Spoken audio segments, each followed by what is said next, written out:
Selamat pagi untuk kita semua. Perkenalkan, kami dari kelompok 4. Kami akan mempresentasikan hasil diskusi kami mengenai tugas dari mata kuliah nutrisi ternak unggas dan non-ruminansia. Baik, sebelum masuk kepada materinya, sebelum itu saya sebagai moderator akan memperkenalkan teman-teman anggota kelompok 4, yaitu yang pertama ada Alexius Nota, yang kedua ada Angelina Enobau, yang ketiga ada Demetrius Rendiseran, yang keempat Excel Petrus Kavomai, yang kelima Linda Fora, yang keenam Sandrian Hatanggela, dan yang ketujuh Sinoptis Melkior Masaya. Kami akan berbicara mengenai vitamin dan mineral untuk unggas dan non-ruminansia. Pokok bahasan yang akan kami bahas dari materi ini yaitu ada dua, yaitu yang pertama adalah vitamin, yang kedua adalah mineral. Vitamin di sini adalah vitamin yang larut dalam lemak dan juga vitamin yang larut dalam air.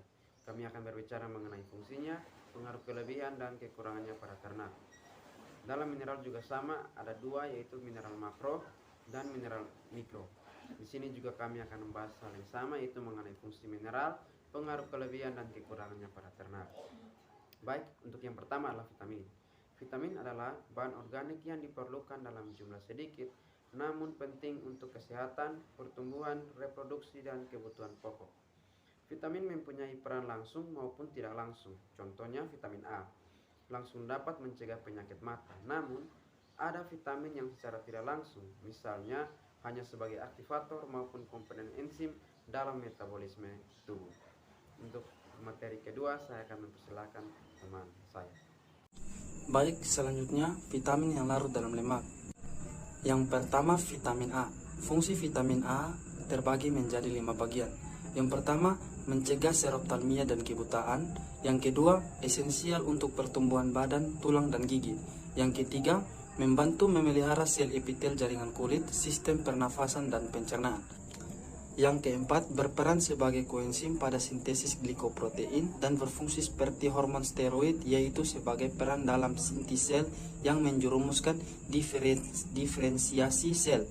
Dan yang terakhir, penting untuk pembentukan tiroksin, sintesis protein, dan sintesis glikogen. Defisiensi vitamin A terbagi menjadi 4 bagian. Yang pertama, pertumbuhan tulang lambat, abnormal, dan paralisis. Dan yang kedua, kulit kasar, kering, dan bersisik. Dan yang ketiga, kelainan reproduksi, pertumbuhan embrio abnormal, kerusakan plasenta dan fetus. Dan yang terakhir, pada ayam dapat menyebabkan rufflet feathers, bulu berdiri, aleksia, kehilangan keseimbangan saat berjalan, penurunan produksi telur, serta daya tetas. Yang kedua, vitamin D.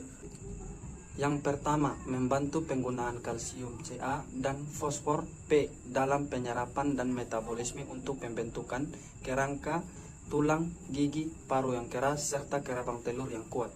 Dan yang kedua, mempertahankan level asam sitrat yang normal dalam darah.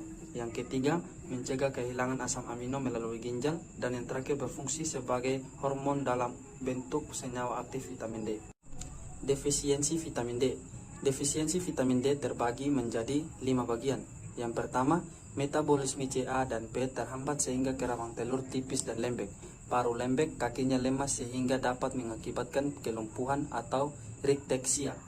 Yang kedua, penyerapan Ca dan P dalam saluran pencernaan menurun. Yang ketiga, rakitis pada ternak muda yang ditandai dengan pembengkakan persendian. Dan yang keempat, osteomalacia pada yang dewasa yang ditandai tulang rapuh. Dan yang terakhir, pada ayam petelur kulit telur tipis, produksi menurun, telur kecil, dan daya tetasnya rendah. Yang ketiga, vitamin E. Fungsi vitamin E terbagi menjadi 6 bagian. Yang pertama, sebagai antioksidan yang memperlambat proses ketengikan pada bahan pakan sumber lemak tumbuhan, melindungi sel tubuh terhadap zat toksik yang terbentuk dari oksidasi asam lemak tak jenuh.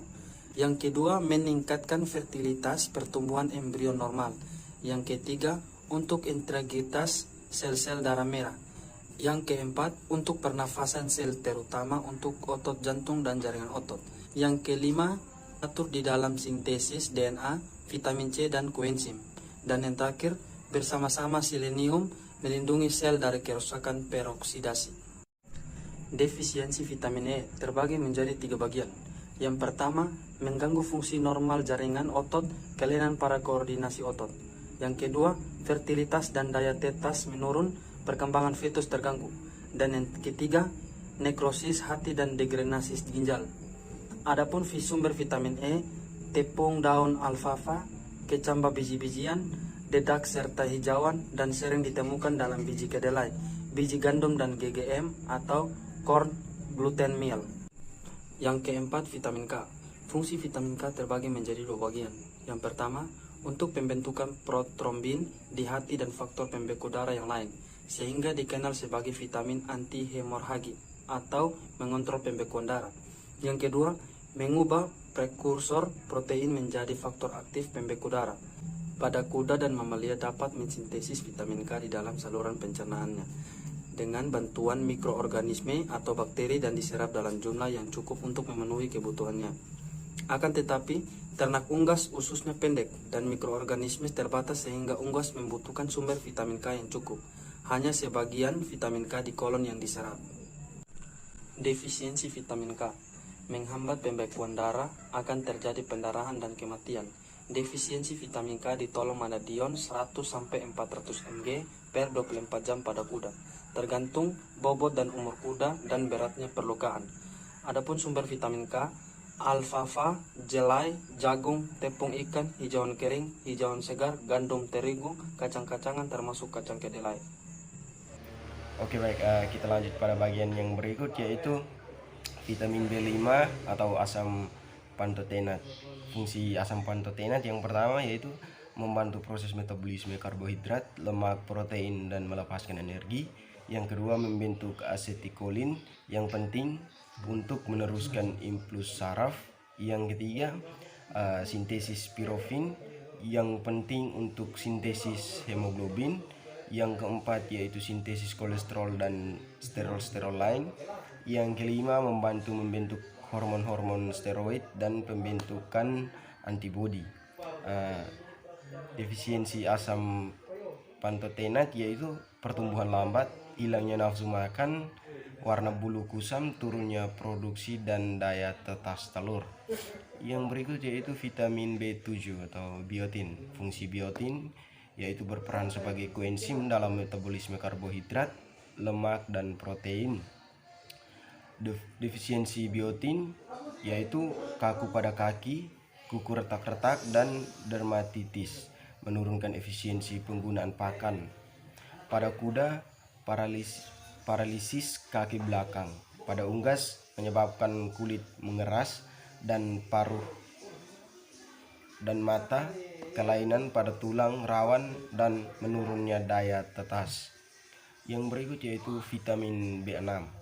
Fungsi vitamin B6 yaitu berhubungan dengan sistem enzim dan berperan dalam penggunaan karbohidrat, lemak, dan protein.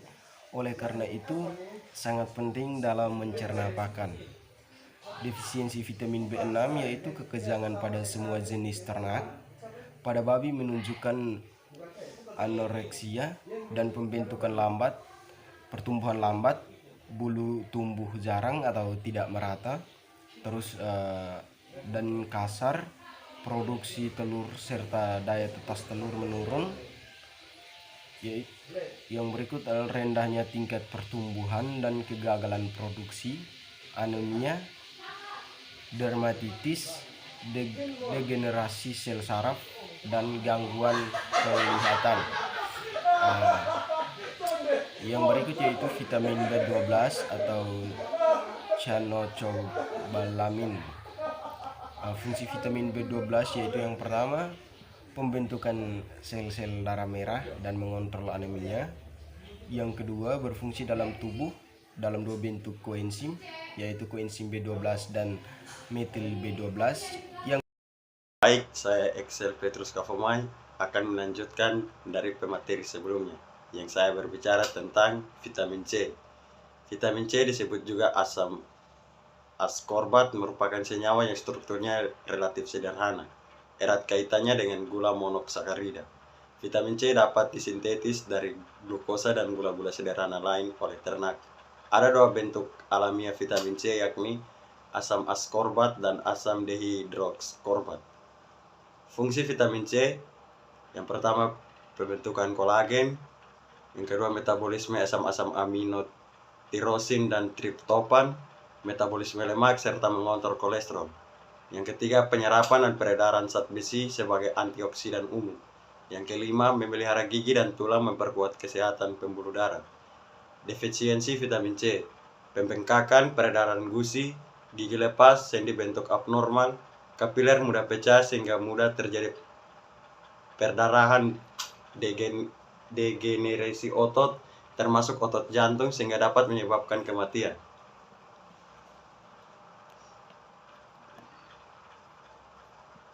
Metabolisme vitamin. Di usus halus, vitamin dimulsikan oleh garam empedu dan selanjutnya diserap oleh dinding usus halus. Penyerap dipengaruhi oleh aktivitas dan produktivitas geta empedu, geta pankreas, dan oleh adanya zat antioksidan, mineral, dan mikroba usus. Mineral. Kebutuhan mineral berbeda-beda menurut jenis dan umur ayam. Untuk kebutuhan kalsium dipengaruhi oleh tingkat produksi telur. Ayam petelur yang sedang berproduksi lebih banyak membutuhkan kalsium daripada yang tidak memproduksi telur. Yang kedua, ukuran ayam.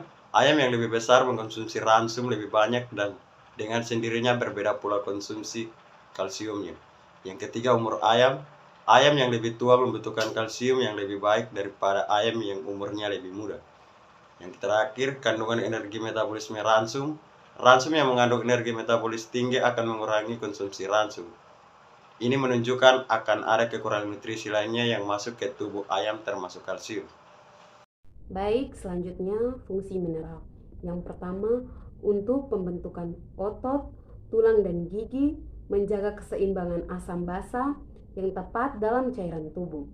Yang kedua, mempertahankan tekanan osmotik selular dalam mengangkut zat-zat makanan, mempertahankan kondisi enzim pencernaan untuk proses metabolisme.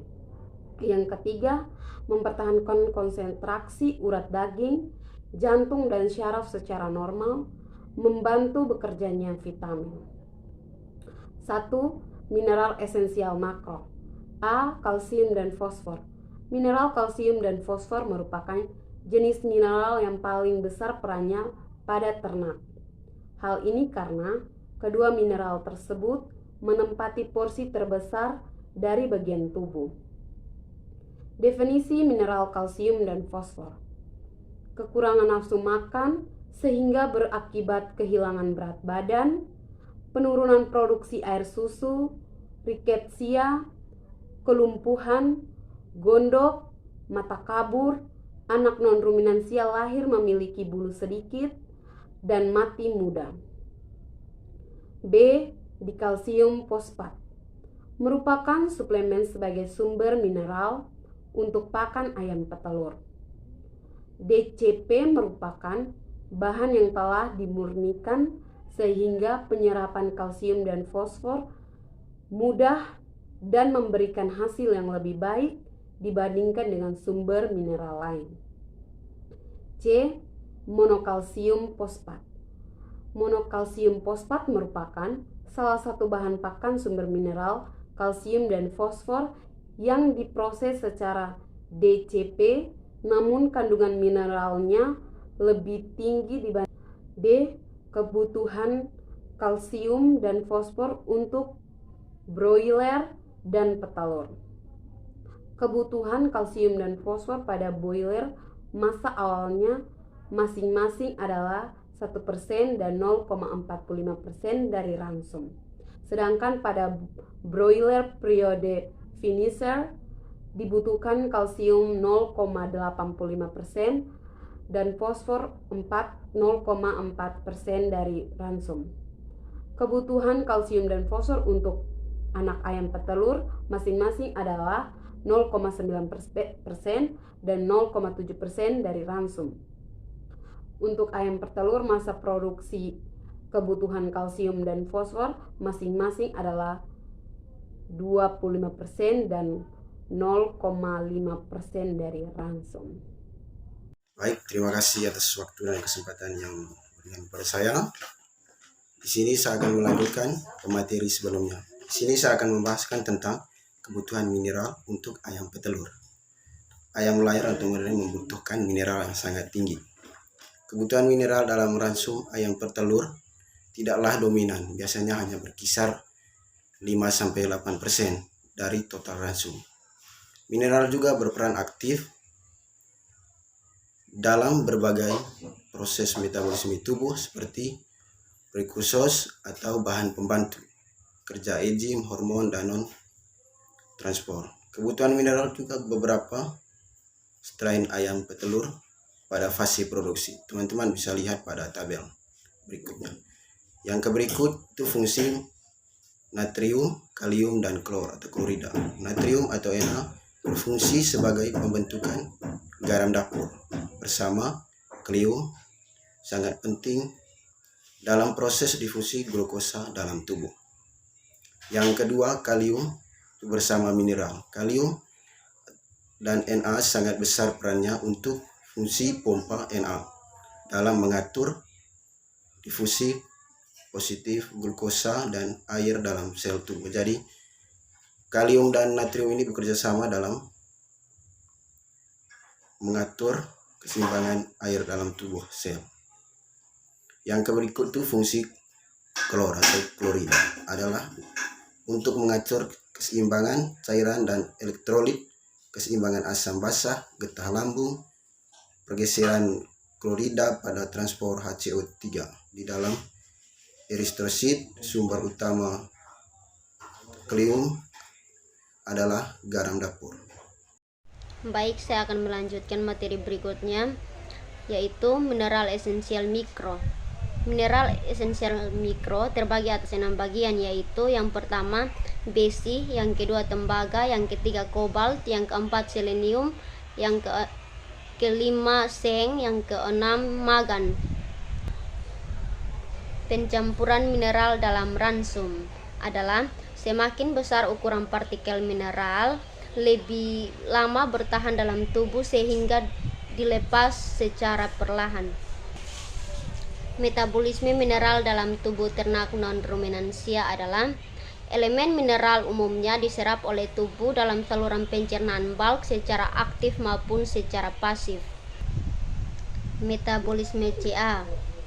Ca yang terserap akan memasuki aliran darah dan diangkut ke target organ yang meliputi otot untuk kontraksi, tulang, dan jaringan saraf. Ca adalah hormon paratiroid dan kalsitonin. Yang terakhir, metabolisme Na. Setelah memasuki peredaran darah, Na akan diangkut ke jaringan tubuh target.